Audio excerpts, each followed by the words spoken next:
এমন না যে আমরা কেউ মোবাইল একবারই হাত দিইনি, আমারও মোবাইল আছে, আমিও ইউটিউবে ভিডিও দেখি। মাধ্যমিকে আমি ১ নম্বরের জন্য র্যাঙ্ক করিনি, আর সেমিস্টার 3তেও আমি করি, সেমিস্টার 3তেও ১ নম্বরের জন্যই আমি র্যাঙ্ক করি।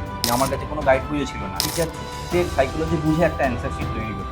প্রত্যেকটা কোয়েশ্চেনের জন্য আলাদা আলাদা করে কনক্লুশন, আলাদা আলাদা ইন্ট্রোডাকশন মনে রাখতে পারলে সব দিচ্ছি। সবাই ভাবে যে প্রচণ্ড কম্পিটিশন সব জায়গায়, কম্পিটিশনের মধ্যে পড়লে তো কম্পিটিশনের মধ্যে হারিয়ে যাবে, কম্পিটিশনের বাইরে বেরোতে। প্লাস এখনকার সময় কোচিং কালচার যা এসে গেছে, সব কোচিং সেন্টারের একটা হাইপ তৈরি করে দিয়েছে যে এই পরীক্ষাগুলোতেই হচ্ছে টপার তৈরি হয়, আর কোনো পরীক্ষায় টপার তৈরি হয় না। এগুলো ভুল ধারণা।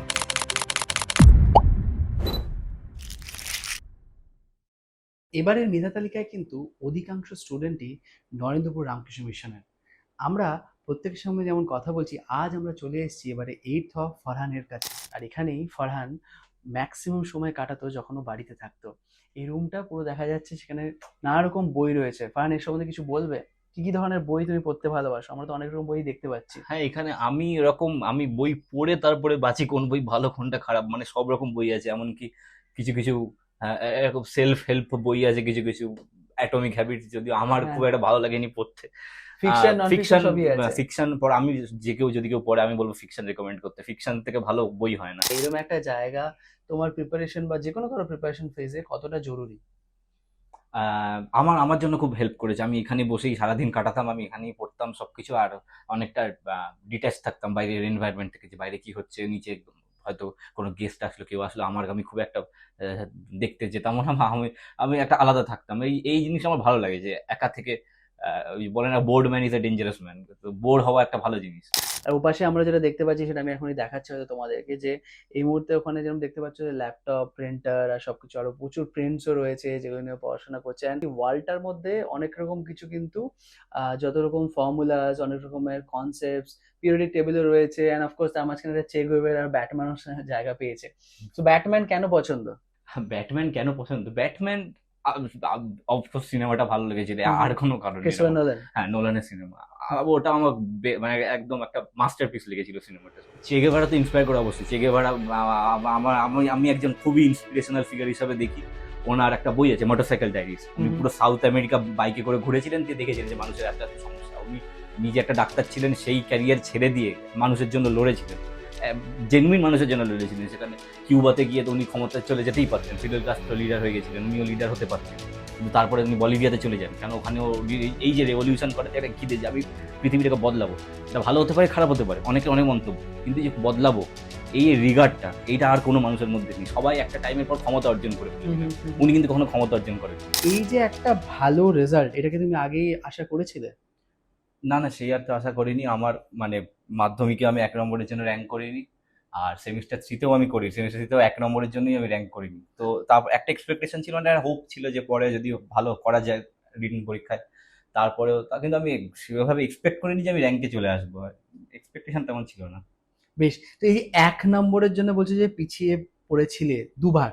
এটা কি কোথাও একটা ভাবে তোমাকে পুশ করেছে, বা একটা সেই কোন রকম জেদ বা একটা গোলের দিকে আরো বেশি তোমাকে ডিরেক্ট করেছে মানে ফর জেদ পারসন? তেমন করেনি। একটা কনফিডেন্স দিয়েছিল যে এতদূর যখন আসতে পেরেছি তখন বাকিটাও করা যায়, যে আর ১ নম্বর পাওয়াটাও তেমন বড় ব্যাপার নয়। সেটা পরে হয়েছে, মানে আরো কেয়ারফুল হয়েছিলাম যে ছোটখাটো ভুল যাতে না হয়।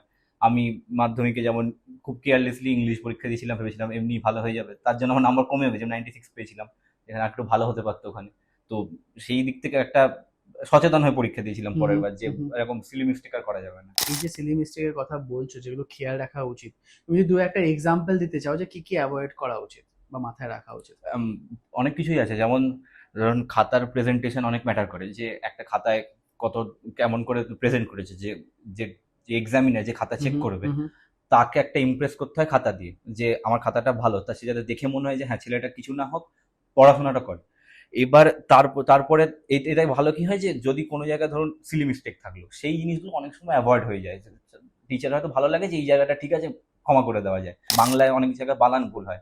আমি কি করতাম ওইখানে, যে আমি যেগুলো ধরুন কি ওয়ার্ড একটা অ্যান্সারে, সেগুলো আমি কালো কালিতে লিখে দিতাম বা আন্ডারলাইন করে দিতাম। এতে কি হয়েছে, যে এক্সামিনার সে দেখলো যে হ্যাঁ, মুখোপাধ্যায় বানান, বন্দ্যোপাধ্যায় বানানটা সে ঠিক করেছে, বা মানিক বন্দ্যোপাধ্যায় বানানটা সে ঠিক করেছে, যে এই জায়গাগুলো সে জানে। সে হয়তো পুরো উত্তরটা আর পড়লো না, ওই জায়গাগুলো দেখে নাম্বার দিয়ে বেরিয়ে গেল।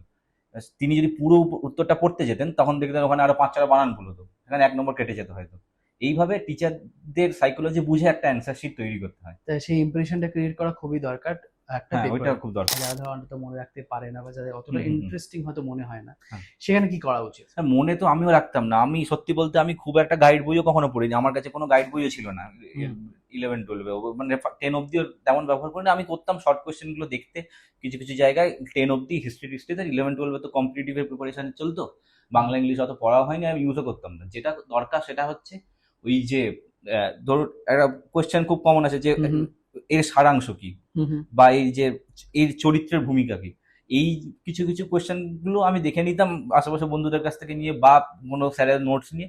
এইগুলোকেই ঘেটে ঘেটে উত্তর কোয়েশ্চেন তৈরি হয়, নতুন কোয়েশ্চেন কিছুই নেই, এইগুলোর থেকেই কেটে কেটে কোয়েশ্চেন তৈরি হয়, সেইভাবে লিখতে হয়। প্রত্যেকটা কোয়েশ্চেনের জন্য আলাদা আলাদা করে কনক্লুশন, আলাদা আলাদা ইন্ট্রোডাকশন মনে রাখতে পারলে সব বেঁচে যাবে, মানে ওখানে ভুল হয়ে যাবে, মানে একটার ঘাড়ে আরেকটা চাপিয়ে দিলাম, মনে পড়ছে না পরীক্ষার হলে কি করলাম, এই জিনিসগুলো হয়। তাহলে একটা সিকোয়েন্সিয়ালি মনে রাখা উচিত, কিছু কম মনে রেখে বেশি প্রোডাক্ট যাতে তৈরি করতে পারি। সব কটা যদি আমি আলাদা আলাদা করে পড়ে রাখি সেটা তাহলে হয় না। সেটা মনে রেখে সেটা দিয়ে তুমি বারবার করে হুম। আউটকামটা চেঞ্জ করছো আর হ্যাঁ। ম্যাক্সিমামটা কভার করছো। সায়েন্স সাবজেক্টে বেশি পড়তে হয়, ল্যাঙ্গুয়েজে কম পড়তে হয়। ল্যাঙ্গুয়েজে লোকে উল্টো মানে ল্যাঙ্গুয়েজে প্রচুর মুখস্থ করতে হয়, এমন না, কম পড়তে হয়।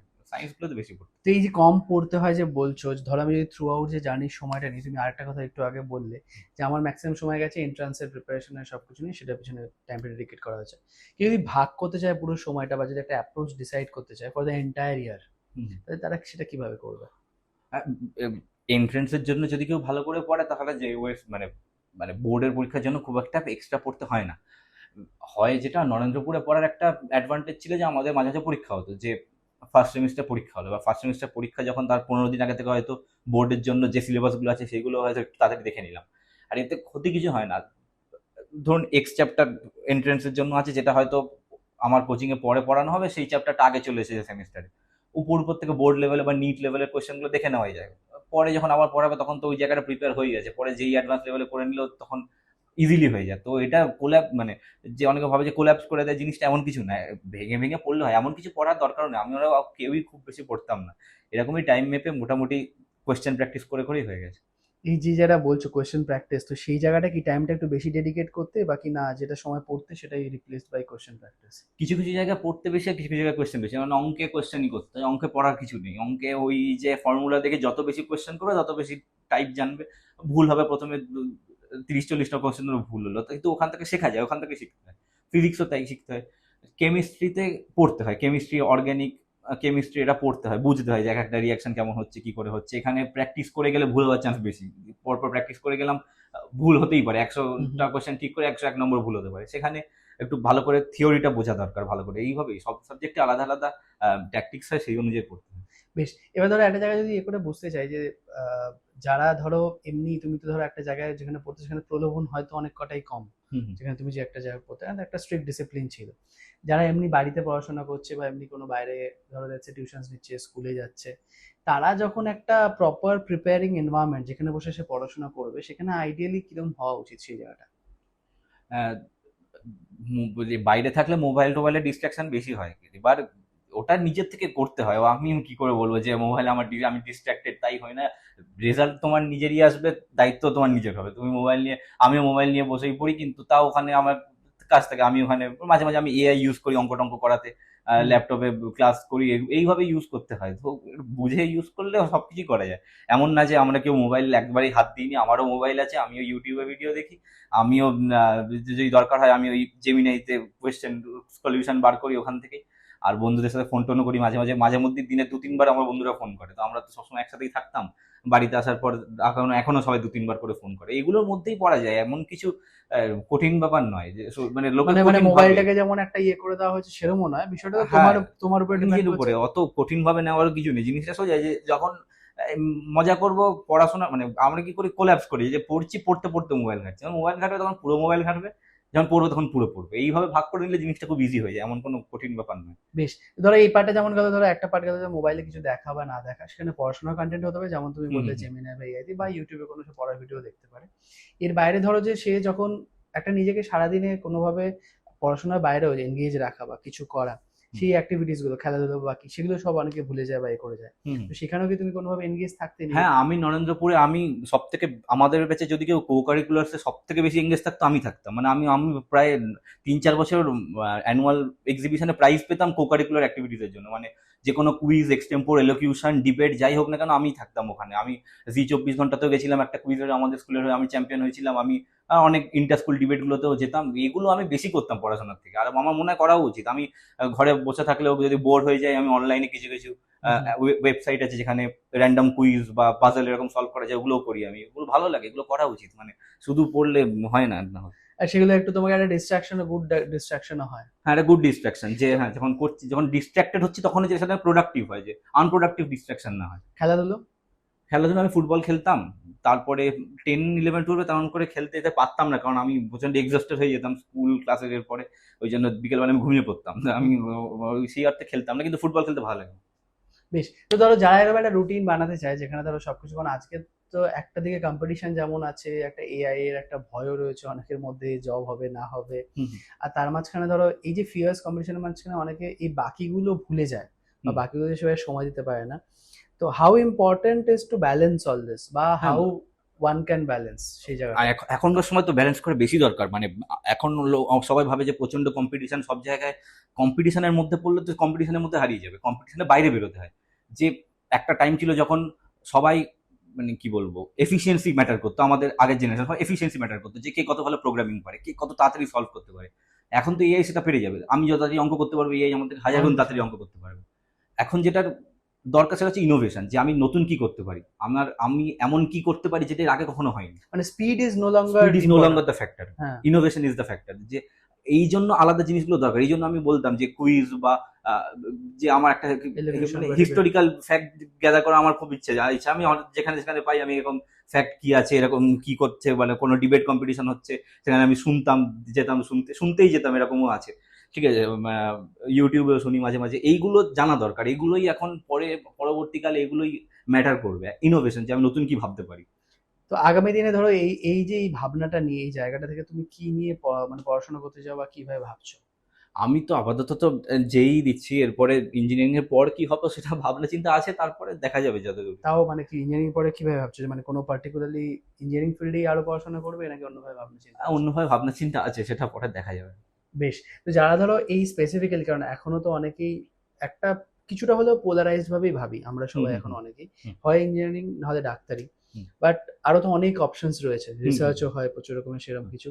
তো এগুলোর অ্যাওয়ারনেস বা এগুলো নিয়ে চেষ্টা করা, হুম। ঠিক আছে, বা জানার সুযোগ, এগুলো কতটা জরুরি আজকের দিনে দাঁড়িয়ে?